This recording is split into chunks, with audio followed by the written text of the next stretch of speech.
Hello everyone. आप सभी का स्वागत है आप लोगों के अपने यूट्यूब चैनल बिगिनर प्रोग्रामर से। मैं प्रणव कुमार आज का लेसन बताने जा रहा हूं, जिस लेसन का नाम है statements in Java. Statements in जावा पे मैं नोट्स भी अच्छे से लिख दिया हूं, जो कि स्टूडेंट को बहुत ज़रूरत है एग्जाम के पर्पज़ से और नॉलेज के भी पर्पज़ से ही। पूरा एकदम ब्रीफली नोट्स लिख दिया हूँ इसमें, ठीक है, जो कि एग्जाम के पर्पज़ से भी ज़रूरी है और नॉलेज के भी पर्पज़ से ज़रूरी है। तो स्टेटमेंट इन जावा का मतलब है कि जब हम लोग प्रोग्राम बनाएंगे तो प्रोग्राम में हम लोगों को पांच चीज़ का होना बहुत ज़रूरी है, जिसका नाम है declaration, input, processing, output.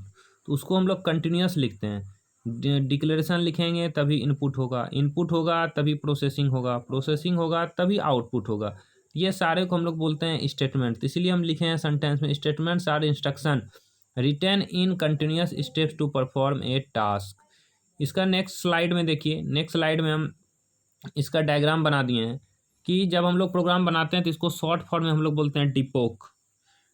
D से डिक्लेरेशन स्टेटमेंट, आई से इनपुट स्टेटमेंट, पी से प्रोसेस स्टेटमेंट, ओ से आउटपुट स्टेटमेंट, सी से कंट्रोल स्टेटमेंट। तो देखिए नेक्स्ट स्लाइड में कि डिक्लेरेशन स्टेटमेंट क्या होता है। डिक्लेरेशन स्टेटमेंट का मीनिंग है कि जब हम लोग प्रोग्राम जब हम लोग बनाते हैं तो हम लोग डायरेक्ट कोई भी न्यूमेरिकल वैल्यू लिखेंगे तो डायरेक्ट रैम में नहीं चला जाएगा, क्योंकि रैम एक मेमोरी है और हम लोगों का डेटा जो भी स्टोर होगा रैम में ही स्टोर होगा। तो रैम में स्टोर करने के लिए हम लोगों को डेटा एक वेरिएबल का ज़रूरत पड़ेगा। बिना वेरिएबल का हम लोग डेटा स्टोर नहीं कर सकते, क्योंकि रैम तो बहुत बड़ा है, रैम में बहुत स्पेस होता है। तो रैम में सबसे पहले हम लोगों को स्पेस अलॉट करना पड़ेगा। स्पेस अलॉट करने के लिए हम लोगों को आइडेंटिफायर का ज़रूरत पड़ेगा, जिसको हम लोग बोलते हैं वेरिएबल। वेरिएबल के माध्यम से ही हम लोग वैल्यू स्टोर कर सकते हैं। तो वेरिएबल इसलिए ज़रूरत पड़ा कि रैम में स्पेस अलॉट करने के लिए, तब हम लोग वहाँ पे कोई भी वैल्यू स्टोर कर सकते हैं। तो उसको हम लोग बोलते हैं डिक्लेरेशन स्टेटमेंट। यानी कि डिक्लेरेशन जितना वेरिएबल करेंगे उसी को आगे हम लोग प्रोग्राम में यूज कर सकते हैं। बिना वेरिएबल डिक्लेरेशन किए कोई भी न्यू वेरिएबल का हम लोग यूज प्रोग्राम में नहीं कर सकते हैं। अगर न्यू यूज करेंगे तो उसको वहाँ मतलब डिक्लेरेशन करना पड़ेगा। तो डिक्लेरेशन करने के लिए हम लोग डेटा टाइप लिखते हैं, फिर वेरिएबल नेम लिखते हैं। तो डेटा टाइप हम लोग इसलिए लिखते हैं कि वेरिएबल तो डेटा स्टोर करता है, लेकिन वेरिएबल में क्या होता है, इंटीजर भी हम लोग वैल्यू स्टोर कर सकते हैं, फ्लॉट भी स्टोर कर सकते हैं, फ्लॉट भी वैल्यू स्टोर कर सकते हैं। लेकिन डेटा टाइप वहाँ पे वेरिएबल का नेचर डिसाइड करता है कि वेरिएबल, अब लिखे इंट एक डेटा टाइप इंट स्पेस ए लिखे। तो इंट ए का मतलब क्या हो गया कि ए जो है सिर्फ इंटीजर वैल्यू ही स्टोर कर सकता है। फ्लॉट ए लिखेंगे तो अब देखिए ए वहाँ भी लिखेंगे, अगर फ्लॉट ए लिख दिए तो फ्लॉट ए का मतलब क्या हो गया, ये डेसिमल वैल्यू स्टोर कर सकते हैं। यानी डेटा टाइप वेरिएबल का नेचर डिसाइड करता है। और वेरिएबल को स्टोर करने के लिए हम लोगों को क्या चाहिए, डेटा टाइप। तो इसलिए लिखे कि data type pre defined keywords है। प्री डिफाइंड कीवर्ड्स इसलिए लिखे कि जो भी डेटा टाइप होगा वही वेरिएबल का नाम नहीं हो सकता है, क्योंकि ये प्री डिफाइंड कीवर्ड्स है, ठीक है। और डेटा टाइप बहुत तरह का है, इंट है, लॉन्ग है, फ्लॉट है, डबल है, कैर है, ठीक है। यहाँ पर हम लिखे भी हैं वेरिएबल नेम क्या है, एक आपका वैलिड जावा आइडेंटिफायर है। यानी वेरिएबल को हम लोग आइडेंटिफायर भी बोलते हैं, ठीक है। आइडेंटिफायर के बिना हम लोग वैल्यू स्टोर नहीं कर सकते हैं। कोई भी कीबोर्ड से डेटा जब डालेंगे वो डेटा स्टोर नहीं कर सकते हैं। तो नेक्स्ट स्लाइड में देखिए कि डेटा टाइप क्या होता है। कि डेटा टाइप अभी हम बताए कि डेटा टाइप वेरिएबल का नेचर डिसाइड करता है कि ये वेरिएबल इंटीजर वैल्यू ही स्टोर कर सकता है, ये फ्लॉट ही स्टोर कर सकता है, ये करेक्टर ही स्टोर कर सकता है। इसीलिए हम शॉर्ट में एक लाइन लिखे हैं, data type is a type of value stored in a variable which is use throughout in a program as a constant to give meaningful result. यानी बिना वेरिएबल का हम लोग कोई भी कांस्टेंट वैल्यू, यानी कि A=5 लिखे, 5 वहाँ पे कांस्टेंट वैल्यू हो गया। तो कांस्टेंट वैल्यू को स्टोर करने के लिए वेरिएबल का जरूरत पड़ा, और वेरिएबल को स्टोर करने के लिए हम लोगों को क्या पड़ा, जरूरत, डेटा टाइप। डेटा टाइप क्यों लिखते हैं, वेरिएबल का नेचर डिसाइड करने के लिए कि ये वेरिएबल इंटीजर वैल्यू ही स्टोर कर सकता है, ये वेरिएबल फ्लॉट वैल्यू ही स्टोर कर सकता है, ये वेरिएबल करेक्टर वैल्यू ही स्टोर कर सकता है, ठीक है। तो डेटा टाइप दो तरह का होता है, एक होता है प्रिमिटिव, एक होता है non primitive. Primitive type data type जो हो गया, इसको हम लोग प्री डिफाइंड डेटा टाइप भी बोलते हैं, बिल्ट इन डेटा टाइप भी बोलते हैं, जो पहले से बना बनाया है, जो हम लोग क्रिएट नहीं खुद पहले से बनाया है। तो प्री डिफाइंड डेटा टाइप यानी प्रिमिटिव डेटा टाइप भी दो तरह का, एक न्यूमरिक टाइप, एक non numeric type. Numeric type का मतलब हो गया कि जो मतलब इंटीजर स्टोर करे, फ्लोट स्टोर करे। नॉन न्यूमरिक टाइप का हो गया कैरेक्टर, बुलियन, स्ट्रिंग। और नॉन प्रिमिटिव डेटा टाइप जो है उसका मतलब होता है user defined data type. User defined data type का मतलब हो गया कि यूजर खुद का भी डेटा टाइप क्रिएट कर सकता है, जिसके लिए 3 कीवर्ड है, क्लास, एरे, इंटरफेस। ये सब चैप्टर है, बहुत इंटरेस्टिंग चैप्टर है। जावा में जो प्रोग्राम बनाएंगे तो ये सब बहुत इंपॉर्टेंट टॉपिक है, चैप्टर है, इसको आगे डिस्कस किया जाएगा। तभी बस इतना जानिए कि नॉन प्रिमिटिव डेटा टाइप जो वो 3 तरह का होता है। ठीक है, नेक्स्ट स्लाइड में बताते हैं कि डेटा प्रिमिटिव, नॉन प्रिमिटिव ये तो हम बता ही दिया आप लोगों को। ठीक है, प्रिमिटिव डेटा टाइप जो है वो 7 तरह का जनरली होता है। आगे हम स्लाइड में बताएंगे इसका मैप। तो प्रिमिटिव डेटा टाइप 7 तरह का होता है। जैसे बाइट है, अब जब बाइट है, बाइट अगर बाइट में ए लिखेंगे तो अब ए जो है कि मेमोरी में ये तो होना चाहिए ना कि जब रैम में वेरिएबल गया तो वो वेरिएबल जो है कि कितना स्पेस रैम का क्रिएट किया, 8 बिट्स। 8 बिट्स का मतलब एक 1 बाइट बराबर 8 बिट, यानी 1 बाइट मेमोरी क्रिएट किया, यानी 1 बाइट बराबर 8 बिट्स, 8 बिट्स। और फॉर्मेट जो है डेटा टाइप स्पेस वेरिएबल है, पहले ही हम प्रीवियस स्लाइड में ही सिंटैक्स आपको दिखा दिए। उसी तरह शॉर्ट है, शॉर्ट का साइज होता है 16 बिट यानी 16 बिट, 2 बाइट, यानी 2 बाइट वाला ही डेटा। बीट का मतलब क्या होता है, जैसे 5 है, 5 का अगर बाइंडिंग निकालिएगा तो क्या हो गया 101, तो 101 का मतलब क्या हो गया 3 बिट। और यहाँ पे b इक्वल टू 12 लिखे हैं, 12 का अगर बाइंडिंग निकालिएगा तो 4 बिट में निकलेगा, 4 बिट में। ठीक है, इंट का साइज उसी तरह 32 बिट होता है, यानी 4 बाइट डेटा ये स्टोर कर सकता है। लॉन्ग है, लॉन्ग का 64 बिट्स है, यानी 8 बाइट्स। फ्लॉट है, फ्लॉट का 32 बिट्स है, यानी ये भी 4 byte memory, 4 byte data store कर सकता है। डबल है तो डबल भी 64 बिट्स, यानी जो आपका है 8 बाइट्स। बुलियन जो है 1 बिट्स, यानी ये ट्रू फॉल्स। सी और सी प्लस प्लस में क्या था, बुलियन वैल्यू 0 और 1 सपोर्ट करता था, और जावा में बुलियन वैल्यू यहाँ पे ट्रू और फॉल्स सपोर्ट करता है, ट्रू और फॉल्स। ओके, ठीक है। अब देखिए इनपुट स्टेटमेंट। तो इनपुट स्टेटमेंट जो है कि जब हम डिक्लेरेशन करेंगे तो हम लोगों को इनपुट करेंगे या इनपुट नहीं भी कर सकते हैं। ठीक है, डायरेक्ट वैल्यू को स्टोर कर देंगे वहीं पे, या नहीं तो हम लोग कीबोर्ड से वैल्यू कुछ भी डालने के लिए हम लोग इनपुट स्टेटमेंट का यूज करते हैं। ठीक है, इनपुट स्टेटमेंट, इनपुट का मतलब क्या हो गया कि जब हम लोग वेरिएबल लेंगे तो उसमें डेटा कैसे कीबोर्ड से डालेंगे, तो उनको हम लोग इनपुट स्टेटमेंट बोलते हैं। इनपुट करने के लिए हम लोगों को प्रोग्रामिंग में कोई भी कमांड लिखना पड़ेगा या कोई भी फंक्शन लिखना पड़ेगा। और जावा में इनपुट करने के लिए बहुत सारा तरीका है, जैसे हम 2 तरीका यहाँ पे लिखे हैं, लेकिन है और बहुत, और बताएंगे नेक्स्ट क्लास में। जैसे जो सबसे पॉपुलराइज है वो है इनपुट स्ट्रीम रीडर और स्कैनर क्लास। ठीक है, तो अभी फिलहाल अभी ये जो लेसन में हम इनपुट स्ट्रीम रीडर पे ही फोकस करेंगे, स्कैनर क्लास पे आगे क्लास में फिर फोकस किया जाएगा। तो इनपुट स्टेटमेंट को जनरली हम लोग बोलते हैं कि this statement use to get the value through keyboard, यानी इनपुट स्टेटमेंट का हम लोग जो यूज करते हैं कीबोर्ड से कुछ भी वैल्यू को रीड करने के लिए। ठीक है, और जावा में अगर कोई भी वर्ड लिखा हुआ है उसका पहला लेटर अगर कैपिटल है तो वो एक क्लास है। जैसे इनपुट स्ट्रीम रीडर के बारे में हम बताने जा रहे हैं, तो इनपुट स्ट्रीम रीडर एक क्लास है। क्यों है, क्योंकि हम पहले ही बताए कोई भी वर्ड जावा में लिखा है उसका पहला लेटर कैपिटल है तो वो क्या है, एक क्लास है। जावा में कहीं भी आप देख लीजिए अगर कोई भी वर्ड लिखा हुआ है उसका पहला लेटर कैपिटल तो वो एक क्लास। इनपुट का आई कैपिटल है, स्ट्रीम का एस कैपिटल है, रीडर का आर कैपिटल है, तो इनपुट स्ट्रीम रीडर एक क्लास हो गया। जब इनपुट स्ट्रीम रीडर में जब आप कीबोर्ड से कुछ भी वैल्यू डालिएगा तो वो बाइट में जाएगा। ठीक है, बाइट में, तो बाइट का मतलब अभी बताया मेमोरी क्रिएट करता है बाइट में। ठीक है, बाइट से कहाँ जाएगा, करेक्टर में, करेक्टर से कहाँ जाएगा, स्ट्रिंग में, स्ट्रिंग से कहाँ जाएगा, न्यूमरिक में। क्योंकि जावा में कोई भी वैल्यू डायरेक्ट डालते हैं तो हम लोग तो वो स्ट्रिंग ही समझता है। ठीक है, तो इनपुट स्ट्रीम रीडर एक क्लास है।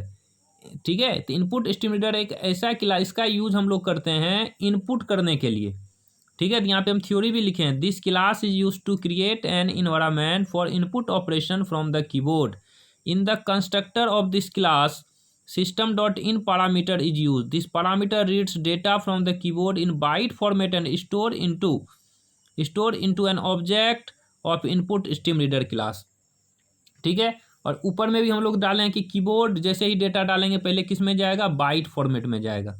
ठीक है, बाइट फॉर्मेट, यानी बाइट फॉर्मेट यहाँ पे हो गया बाइट कोड, ठीक है, बाइट कोड हो गया। जैसे हम लोग प्रोग्राम कंपाइल करेंगे तो एक फाइल उसी फोल्डर में डॉट क्लास नाम से क्रिएट होगा। डॉट क्लास का मतलब है कि वो बाइट कोड हो गया।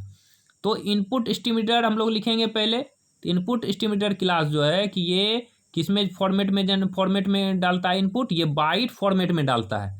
तो बाइट फॉर्मेट में पहले जावा में लेने के लिए हम लोग क्या लिखेंगे, इनपुट एस्टिमेटर क्लास, ठीक है, इनपुट एस्टिमेटर क्लास। फिर उसका ऑब्जेक्ट लिखेंगे। तो ऑब्जेक्ट का नाम कुछ भी हो सकता है, object name is an identifier. तो यहाँ पे हम लोग ISR लिखें।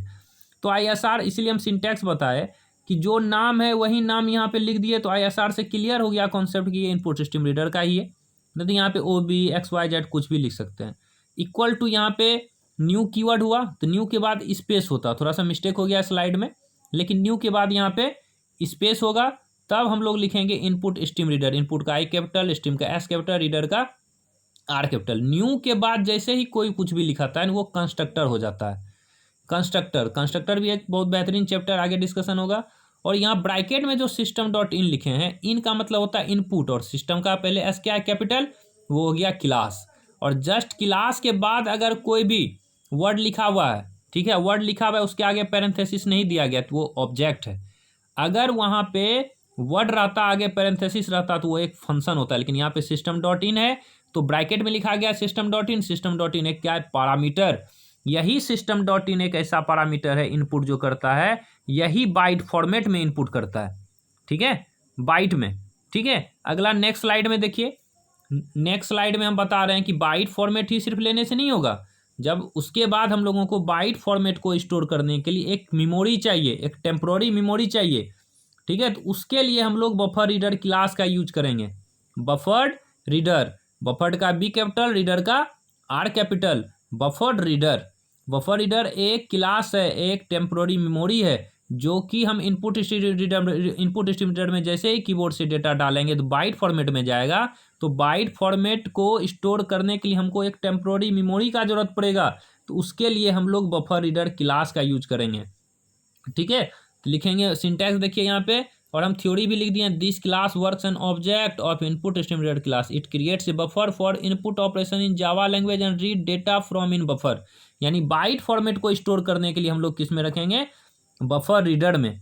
तो ठीक है, तो बफर रीडर यहाँ पे क्लास लिखे, फिर इसका भी ऑब्जेक्ट लिखेंगे। तो object name is an identifier, object कुछ भी हो सकता है, लेकिन इसी के नाम से लिख दिए यहाँ पे BR।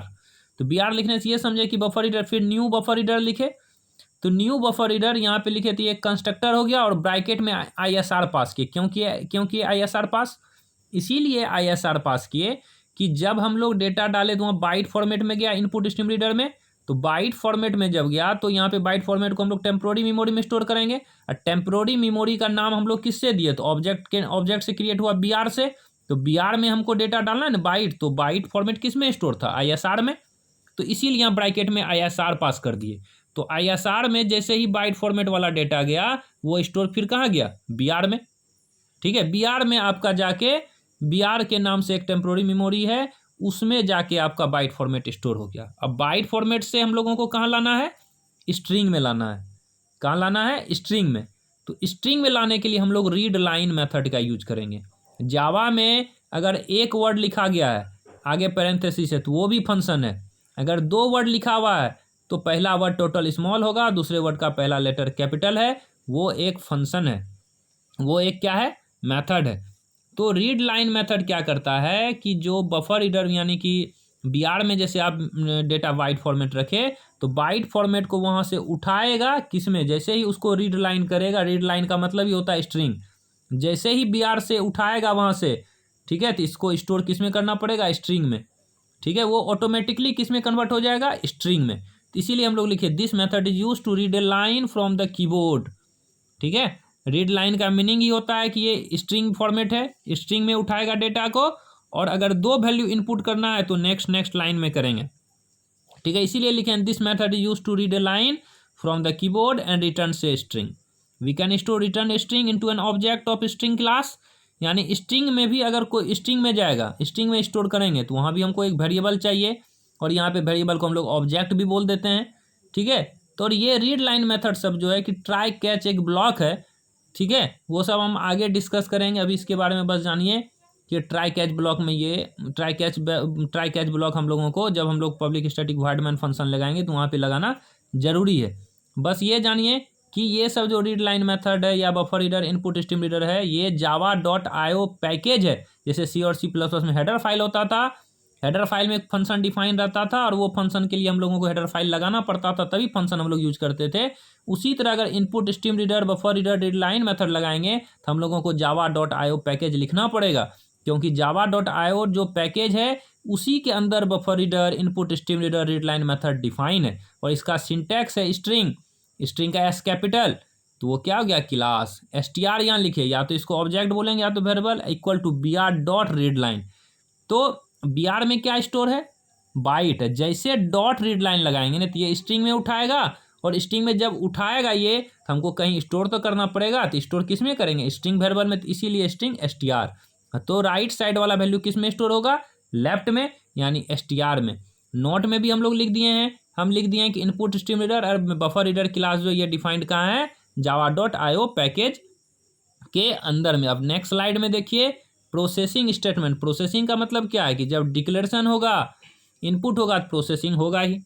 प्रोसेसिंग क्या होता है, जब प्रोग्राम दो नंबर को जोड़ेंगे तो जब डिक्लेरेशन करेंगे, इनपुट करेंगे तो ऐड करेंगे ही, सब्ट्रैक्ट करना है घटाएंगे ही। यानी डिफरेंट प्रोग्राम बनाएंगे तो बिना प्रोसेसिंग का होगा ही नहीं। तो इसके लिए लिखे this statement is use to perform manipulation. Manipulation का मतलब कि अब वर्क कैसे करेगा, सिर्फ इनपुट कर देंगे तो हमको वो नहीं चाहिए, एडिशन कर सकते हैं, सब्ट्रैक्शन करेंगे, डिवीजन करेंगे, तो जो भी हम लोग ये सब करेंगे, या क्वाड्रेटिक इक्वेशन निकालेंगे, कुछ भी निकालेंगे, तो उसको हम लोग बोलते हैं प्रोसेसिंग। प्रोसेसिंग का जनरली सिंटैक्स होता है वेरिएबल इक्वल टू एक्सप्रेशन। ठीक है, एक्सप्रेशन जो है वो कहाँ स्टोर होगा, वेरिएबल में। जैसे हम लोग एग्जाम्पल में लिख दिए हैं C equal to A plus B, तो ए प्लस बी क्या हो गया एक्सप्रेशन, वो कहाँ स्टोर हो रहा है, सी में। और स्टोर करने का काम क्या कर रहा है, इक्वल को हम लोग बोलते हैं असाइनमेंट ऑपरेटर। तो इस तरह से प्रोसेसिंग हम लोग कर सकते हैं। नेक्स्ट स्लाइड में देखिए आउटपुट स्टेटमेंट। ठीक है, आउटपुट स्टेटमेंट का मतलब क्या हो गया कि जब डिक्लेरेशन करेंगे, इनपुट करेंगे, प्रोसेस करेंगे, तो फिर मॉनिटर पे हम लोगों को डिस्प्ले तो डेटा करना पड़ेगा ना। बिना डिस्प्ले किए तो हम लोग डेटा रख नहीं सकते हैं। तो इसके लिए आउटपुट स्टेटमेंट का मतलब हो गया this statement is use to display data, या this statement is use to display the data, display the contents, या डिस्प्ले द मैसेज, या डिस्प्ले द वेरिएबल्स। यानी अगर कोई भी टेक्स्ट को भी डिस्प्ले कराना है, कोई भी वेरिएबल को डिस्प्ले कराना है, कोई एक से ज़्यादा वर्ड को भी डिस्प्ले करना है, तो हम लोगों को आउटपुट स्टेटमेंट का यूज करना ही पड़ेगा। तो यहाँ पे आउटपुट स्टेटमेंट के लिए हम लोगों को फंक्शन दिया system dot out dot print या system dot out dot print ln, दो मेथड दिया। तो system dot out dot print जो है ये यहाँ पे क्या है कि हम पहले ही बताए कि अगर कोई भी वर्ड है उसके आगे पहले उस वर्ड का पहला लेटर कैपिटल है तो वो एक क्लास है।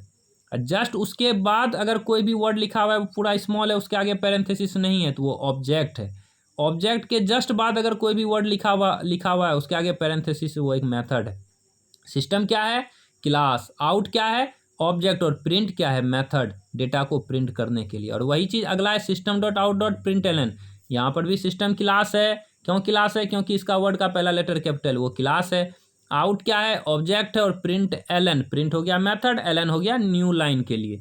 तो system dot out dot print से हम लोग भी डिस्प्ले कर सकते हैं, लेकिन कर्सर क्या होगा, उसी लाइन में स्थिर हो जाएगा। लेकिन नेक्स्ट लाइन में कर्सर लाने के लिए हम लोग system dot out dot print ln लिखेंगे, तो उस लाइन में डेटा को डिस्प्ले करके और कर्सर कहाँ आ जाएगा, नेक्स्ट लाइन में। तो अगर कर्सर को उसी लाइन में रखना है तो system dot out dot print का यूज कीजिए कोई भी चीज़ को डिस्प्ले कराने में। अगर कर्सर हमको नेक्स्ट लाइन में लाना है तो system dot out dot print ln का यूज कीजिए। ठीक है, अगर इसके अंदर कोई भी टेक्स्ट को, इसका सिंटैक्स लिखें system dot out dot print और डबल कोटेशन में लिखें स्ट्रिंग या टेक्स्ट, कोई भी मैसेज, हेलो, वेलकम, कुछ भी प्रिंट करना है तो वो system dot out dot print के आगे ब्रैकेट के अंदर डबल कोटेशन में होगा, कोई भी टेक्स्ट या मैसेज। अगर सिंपल वेरिएबल आपको डिस्प्ले कराना है, जैसे a इक्वल टू 5 पे a को डिस्प्ले कराना, तो system dot out dot print bracket में a लिख दीजिए। ठीक है, अगर आप चाह रहे हैं मैसेज के साथ वेरिएबल करें, वेरिएबल, तो system dot out dot print और स्ट्रिंग डबल कोटेशन में प्लस वेरिएबल लिखें। अगर सम प्लस s लिखना है, system dot out dot print sum double quotation में लिखिए प्लस s लिख दिए। यानी अगर कोई भी मैसेज के साथ वेरिएबल को प्रिंट करना है तो उसके लिए हम लोग प्लस ऑपरेटर का यूज करेंगे। यहाँ पे प्लस ऑपरेटर जो है कनकेटनेशन ऑपरेटर है, हम लोगों को डायरेक्ट वेरिएबल प्रिंट करना है तो डायरेक्ट वेरिएबल पास कीजिए, और मैसेज के साथ वेरिएबल लिखना है तो मैसेज और वेरिएबल को आपस में कनकेटनेट करने जोड़ने के लिए हम लोग प्लस ऑपरेटर का यूज करेंगे जावा में। ठीक है, और आउटपुट सॉरी और कंट्रोल स्टेटमेंट जो आगे है वो अब बहुत बड़ा टॉपिक है, वो आगे हम बताएंगे नेक्स्ट में। तो आज के लिए ही, आज के लेसन के लिए इतना ही।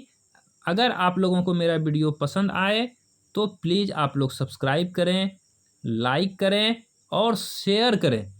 थैंक्स। नेक्स्ट स्लाइड में।